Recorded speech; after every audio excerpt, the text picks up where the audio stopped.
Welcome to the Athlete Insights Podcast, hosted by Yash Pad Day, a podcast focused on letting athletes tell their journeys in their sport. This podcast is presented by Boxed Water. Boxed water is better. Welcome into another episode of the Athlete Insights Podcast. Today I've got my guest, Jordan Hornbeak. He's a running back for the University of Northern Colorado. Jordan, appreciate you taking the time. I know you guys are in camp right now. Pretty busy, pretty long days. So I appreciate you taking the time and chatting it up with me. Yes, sir. Yes, sir. Thank you for having me, y'all. So I want to try to, as you know, with my guests, I try to take it back to the beginning and then kind of we work back to where you are now. So can you talk about, was football kind of the first sport you got into? What was kind of your first memory with sport overall? Actually, no, football was probably the last sport I really kind of got into and took serious. Gotcha. My first love was basketball. Obviously, like basketball is just kind of more accessible as a younger kid. Playing around, everybody has a basketball hoop in front of their yard. Not everybody has I would say a big backyard or, most of the time a big field close by to get together with some friends and play tackle, two-hand touch or whatever. So I didn't really start playing football until the sixth grade. And then, as the years went by, learned to love it. Gotcha. And loved it more and more. So. And did you start off as a running back, or did you play other positions when you played football when you started in the sixth grade? Yeah, I actually started off as a tight end. Okay. Yeah, the system we ran was like a wing T, so like I was a tight end, and I was initially supposed to play D end, but they moved me a linebacker like right before the scrimmage. So yeah, tight end and linebacker were my first two positions. Gotcha. And is there any one memory, maybe core memory that stands out from your youth football days? We'll get into your high school career here in a second, but is there one core memory, anything that stands out to you from your youth football days? From my youth football days, core memory, I don't know. I think probably like the first week, just being a little nervous, like, when it comes to hitting drills, like obviously it was my first year in sixth grade and I had no idea what being hit felt like. So just like that kind of anxiety and nervousness when it came to hitting drills and just being like, a little scared to kind of jump up there for sure. No, it's always good. It's always interesting to kind of dissect and hear about kind of how the youth career, kind of how your youth shaped you into to being who you are today. So it's great to kind of see those those memories and kind of what those core memories you made there. So let's transition into kind of your high school career. I alluded it to a little bit. What was that? Can you broadly, briefly explain kind of how was your high school experience playing football? Did you play basketball as well in high school? Because I know you said you played basketball was kind of your first love. Kind of how was your high school experience playing sports? My high school experience playing sports was very interesting. I was a three-sport athlete for 2 years, and then I was a part of the COVID class, you could say.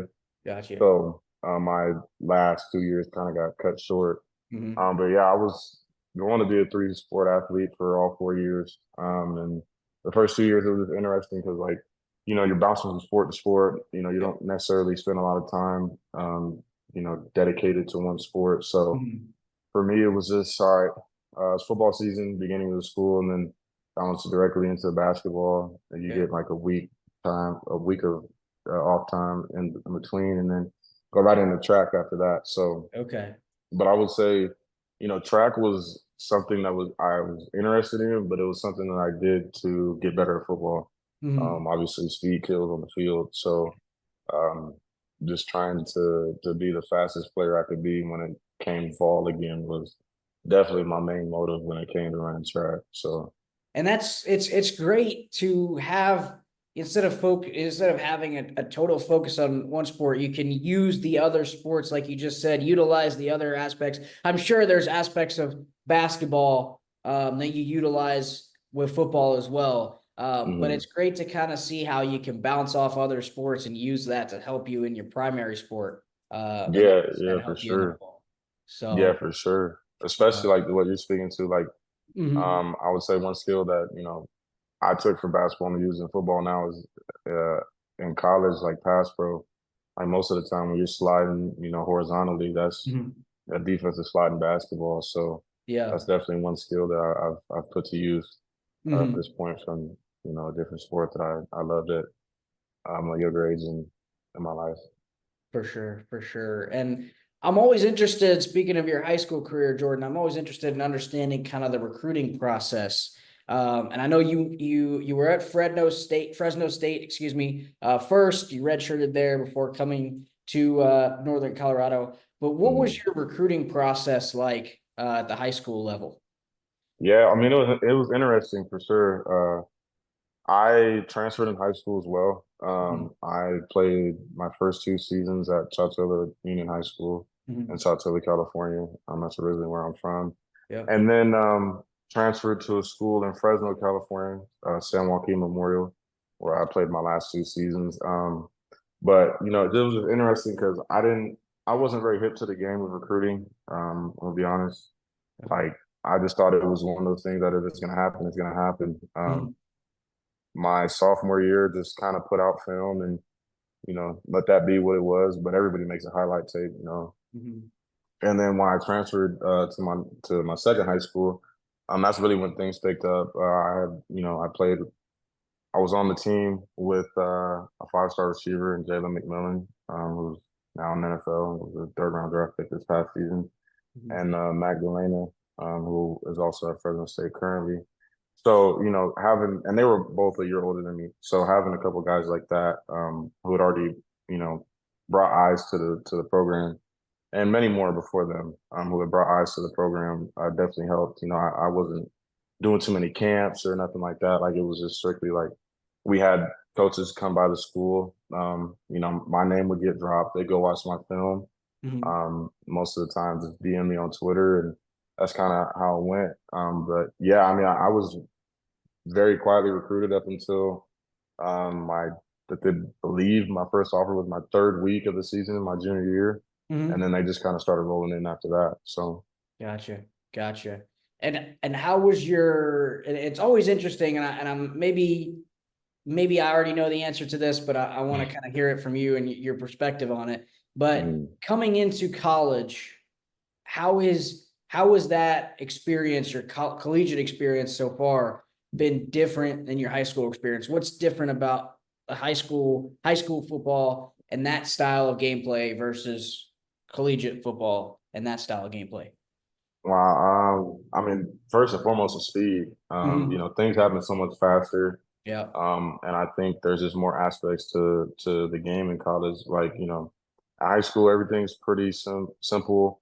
A lot of the concepts and stuff that you run is pretty simple, pretty straightforward, stuff that Mhm. everybody can understand. Yeah. And in college, like depending on where you're at, obviously each team has a different scheme that they run.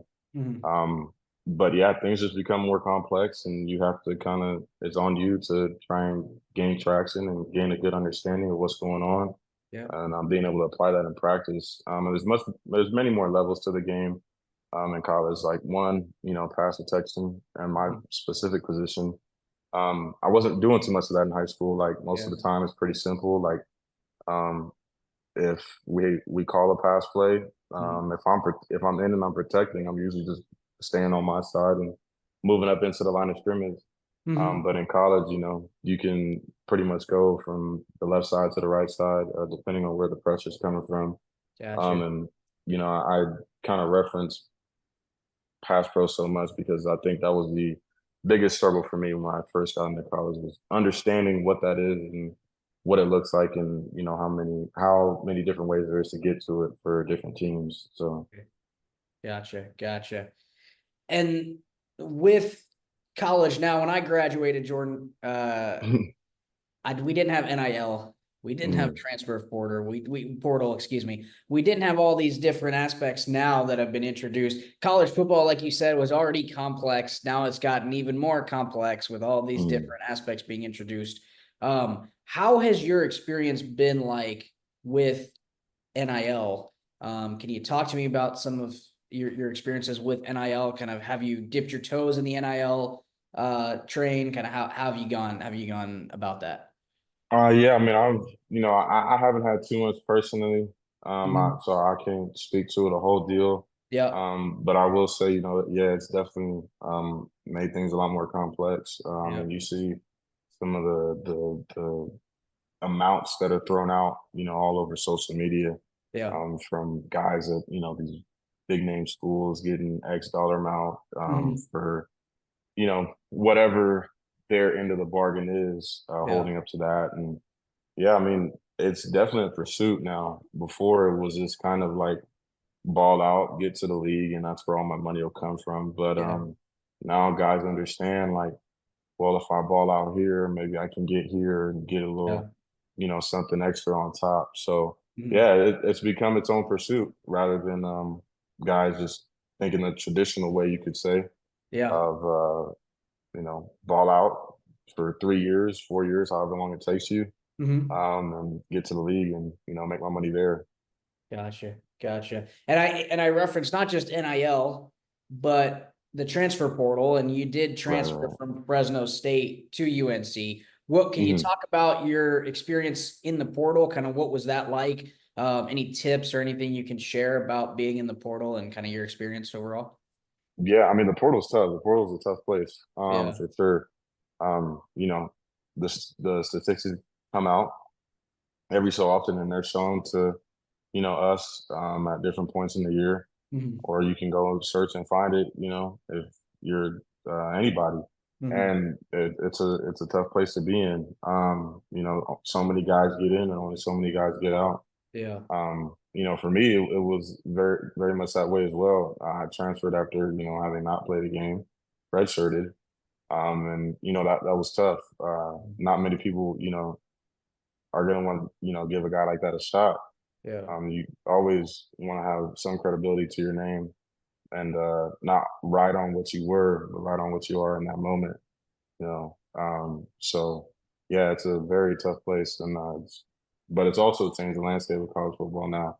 Mhm. It's if you're one of those guys who's a player for a team, Yeah. I mean, it's seen to get to a point where it's like, that success is transferable, Yeah. for lack of a better term, in a way, that can be brought to this program from this program and be inserted completely, you know.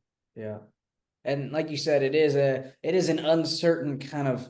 You said it, you put it there. It sucks, right? Because there's so much uncertainty when you do Mhm, enter the portal. Some guys start getting texts and calls right away. Some guys are mhm, waiting, for days, weeks, however it may be, to even get anything. So, no, that's great advice in terms of kind of how to navigate that and go through that process. But speaking mhm, of advice and navigating your way through the process, right? I want to talk to you about, kind of ask you about what it could be about football related, it could be about life related, but what's the best piece of advice you've received throughout your career, throughout sport, your interaction with sport? Oh man, I think my most of my best pieces of advice came from my freshman year, not because I was at Fresno State, but just because I was a freshman and had to learn a lot. Mm-hmm. Um, you know, the best ability is availability. Yeah. That's a great one. Yeah. That I mean, yeah, if you're not available for a Mm-hmm. team or for whatever you're doing, how can you be counted on?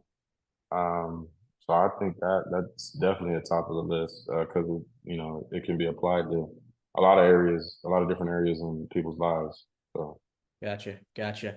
And this podcast, Jordan, I wanted to serve, and the purpose of it was to serve as a reflection for athletes to be able to reflect on how far they've come, where they're at. But it's also a way I want to use this platform to kind of help inspire young players, youth athletes, and gather advice and gather knowledge, wealth of knowledge from my guests in that regard. So I want Mhm, to kind of turn the tables here on you and ask you is I asked you kind of what's the best piece of advice you've received. Can mhm, I want you to imagine that you're talking or you're speaking in front of young men who want to play football, youth football athletes, what's the best piece of advice that you'd give them, or what's one piece of advice that you'd give them, to for those that want to get to the level that you're at playing Division I college football? Right. I would say, just keep your head down and work. You know, you'll outwork most people, and most people you'll see will begin to fall off due to their, you know, lack of effort as it comes to work. Um, just don't get upset by what you're not getting just because somebody's getting more. Your time will come, and put yourself out there. In today's world of recruiting, the best thing you can do is put yourself out there, as much as you can. And that is, now includes going to camps and, whatever the camp is, whether it's, more of a skill camp to like the open, or just a camp for a specific school. Just allowing people to get their eyes on you, you know. Another piece of advice that I would definitely give is don't overlook the little things. A lot of times, the little things can get you a long way. Um, how you do anything is how you do everything. Uh, so if you're slacking in one area, you're gonna slack in another. It's just a matter of time, and that's kind of a ticking time bomb. So just continue to do. If you care about it, do it right. Yeah. And it's all about, when I'm coaching, you said it perfectly. When I'm coaching as well, I tell kids all the time, like, if you do it the right way, not only is it more satisfying, but you earned it and you did it. If you put the work in, then you earn the success that you get. So, Right. it's great to kind of hear you echo that as well, through the process. So, but that is all the time we have for this episode of the Athlete Insights podcast. Again, Jordan, I want to thank you for taking the time and coming on, and chatting it up with me. And again, you can follow. I'll have Jordan's social media handles on the bottom of the video in the description on YouTube. You can follow Jordan throughout you're going into your senior year in school, but junior year on the field. You can follow him throughout his year this year, and follow him into the future with his social media. You can follow my podcast on YouTube, Spotify, Apple Podcasts, pretty much anywhere you get a podcast, you can find this one. So again, Jordan, I appreciate you, and we'll see you next time.